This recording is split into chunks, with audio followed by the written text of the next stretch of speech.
Le Shonen Jump, magazine de prépublication le plus populaire du Japon.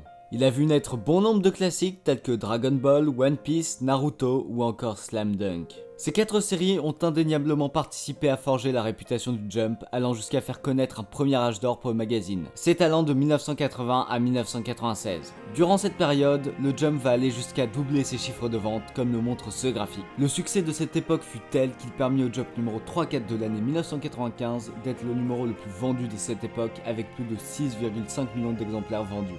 Ce qui est, pour comparer, le nombre d'impressions des 13 tomes de la série Jujutsu Kaisen avant le début de son animé. Encore aujourd'hui, il reste indétrôné. Après cela, les ventes du magazine chutèrent logiquement, amputées de ces 2 séries phares qui étaient Slam Dunk et Dragon Ball. Ces chiffres continuèrent de baisser jusqu'à l'arrivée du second âge d'or porté par le Monster Trio composé de One Piece, Bleach et Naruto. Mais alors, comment le Jump a-t-il réussi à se démarquer de ses concurrents? Principalement grâce à un système qui lui est propre, un vote de popularité dont les résultats sont reflétés à chaque numéro par les places dans le sommaire. On va se servir de cette donnée dans cette vidéo, donc il fallait que je le précise. Mais donc, passons au sujet principal. Comment va le Jump aujourd'hui? La réponse évidente serait qu'il se porte au mieux. On compte parmi les séries prépubliées des œuvres classiques, comme One Piece, My Hero Academia ou Haikyuu. Mais ce n'est pas tout, parmi les nouveautés on compte de réels succès, à l'image de Demon Slayer, véritable phénomène de société au Japon, et qui a vendu sur l'année 2020 plus de 80 millions d'exemplaires, doublant le record de One Piece. Et là, je n'ai parlé que du plus iconique, mais on pourrait aussi parler de The Promised Neverland qui cartonne depuis le début de son animé, ou encore de Chainsaw Man, manga qui monte en puissance progressivement, et dont l'adaptation en animé vient d'être annoncée. Alors, qu'est-ce qui pose souci? C'est très simple.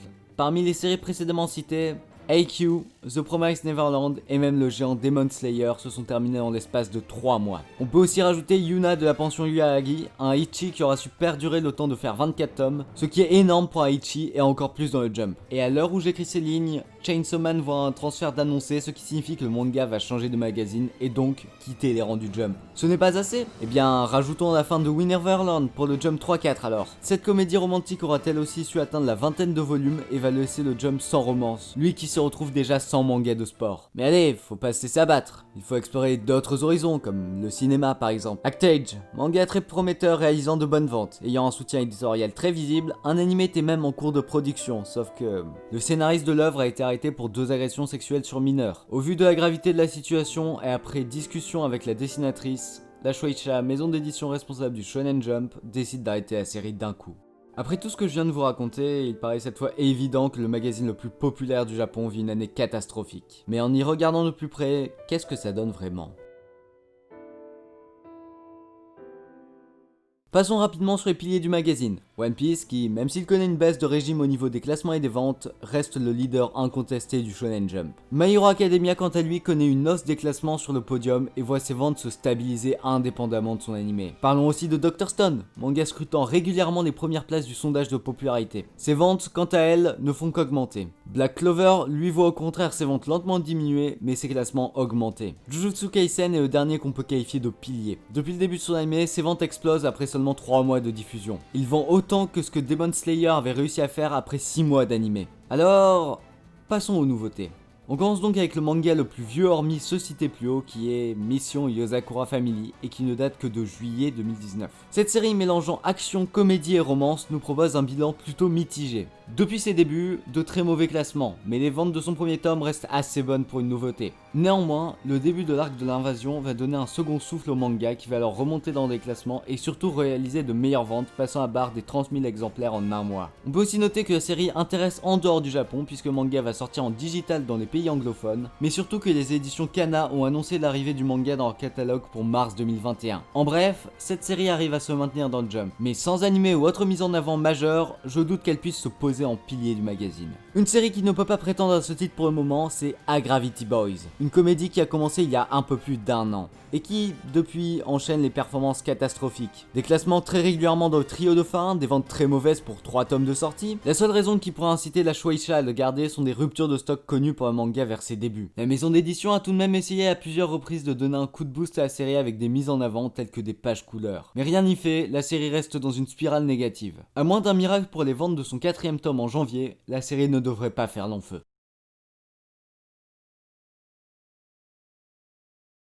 Après ces deux séries aux statistiques mitigées, passons aux deux mangas qui en moins d'un an se sont imposés dans le Jump. Commençons par la plus ancienne, Undead Unluck. Cette série, au premier abord présentée comme un Eiichi successeur de Yuna de la pension Yuaregi, a rapidement su creuser son trou avec son histoire basée principalement sur le schéma d'un Neketsu classique. Même s'il ne se classe pas très bien, ses ventes sont très bonnes. Le manga a même remporté un prix. Cependant, ses ventes pourraient être un peu supérieures avec ce prix pour lui. L'année 2021 pourrait être celle de l'annonce de son animé vu à quel point la Shueisha le met en avant. Avec cette adaptation, Undead Unluck pourrait être un candidat au titre de pilier. Mais la révélation de cette année est sans conteste Mashle. Cette parodie d'Harry Potter qui tend vers une histoire plus sérieuse ces derniers temps est la nouveauté la plus en forme de 2020. Outre ses classements approchant petit à petit ceux de Black Clover, on peut aussi noter que son premier volume sorti en juin est plus près que jamais des 100 000 exemplaires vendus, ce qui est très bon pour une série qui va à peine sur ses 1 an. 2021 nous donnera forcément une annonce d'animé pour la série, ce qui la laissera très sûrement exploser au niveau des ventes pendant la diffusion de la série à la télévision, lui permettant de devenir un fer de lance du Shonen Jump.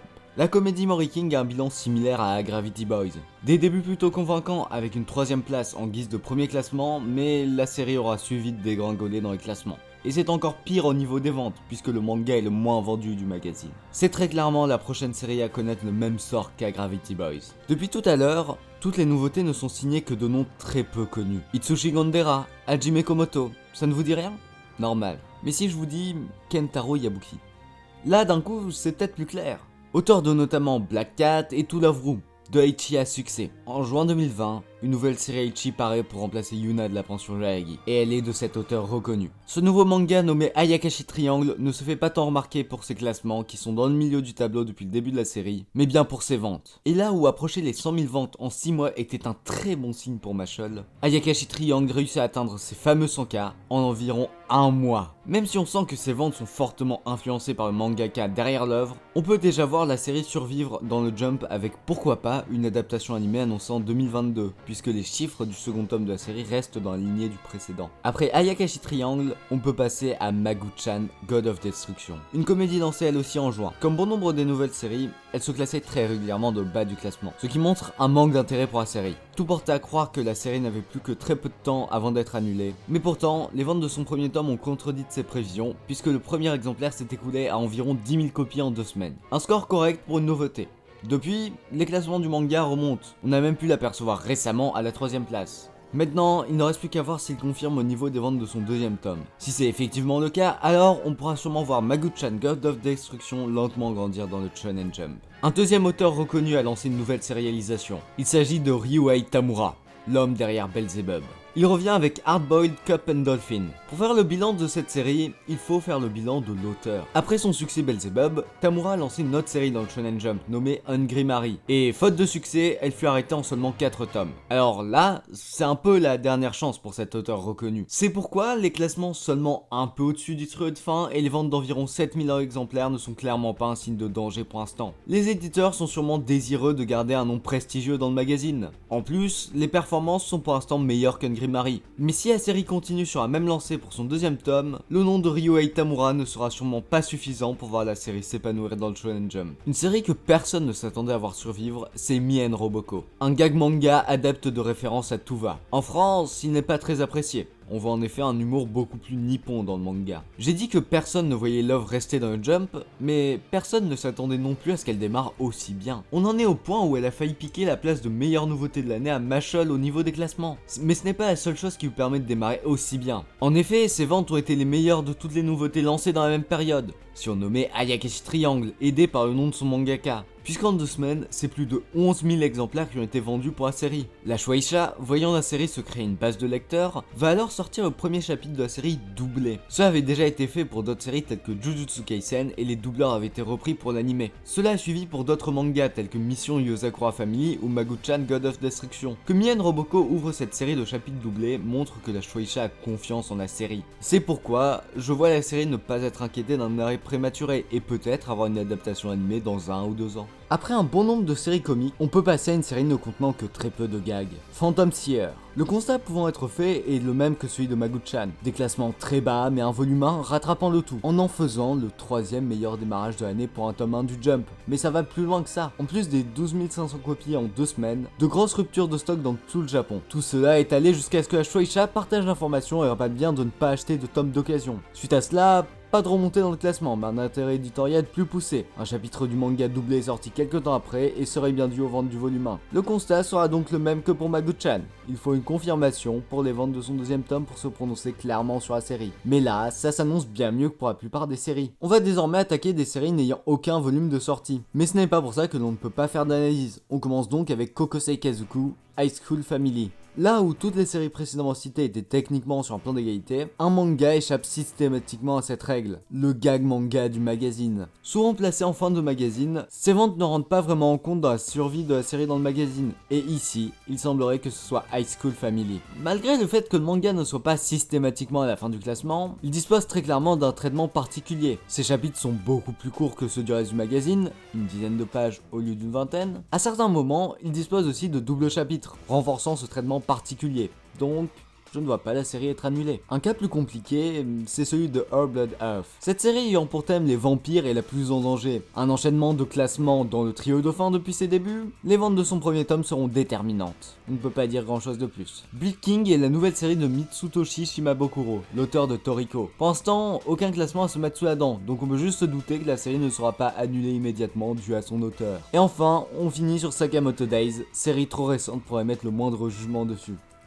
Et voilà, après avoir fait ce bilan par série, on va pouvoir répondre à la question comment va le Jump aujourd'hui. Tout d'abord, faisons un comparatif avec début 2020. À ce moment-là, 11 séries pouvaient avoir le titre de pilier. Aujourd'hui, ce n'est que 5 mangas qui peuvent être catégorisés de la sorte. On reste donc sur un bilan négatif, mais ce n'est pas vraiment ça qu'il faut regarder, mais plutôt les nouveautés. Et là où en début de 2020, on ne voyait qu'une série survivre à court terme, et absolument aucune série pouvant devenir un pilier du magazine, et aujourd'hui alors, nous avons pu voir au moins 4 séries pouvant prétendre atteindre ce titre. On peut aussi voir au moins 6 séries survivre à court terme. Donc, au final, le Jump n'est pas dans une posture aussi catastrophique que ça. Le magazine est juste dans une période de renouvellement, mais il faut tout de même faire attention. Cette période de renouvellement doit être fructueuse et laisser un grand nombre de séries s'imposer, pour au moins atteindre plus d'une dizaine de séries en tant que pilier. Et si c'est bien le cas, repartir sur une période laissant plus de séries imposées que de nouveautés. L'année 2021 commence bien avec cet objectif pour le Jump, puisque 4 nouvelles séries viennent d'être annoncées. Une série historique de la part de Yusei Matsui, connu pour Assassination Classroom, une nouvelle romance, un nouveau manga de Kenta Shinohara, auteur de Skate Dance, et enfin, une nouvelle série de sport. C'est tout pour cette vidéo, merci de l'avoir suivi, si elle vous a plu, je ne peux que vous inviter à aimer la vidéo et à vous abonner. Allez,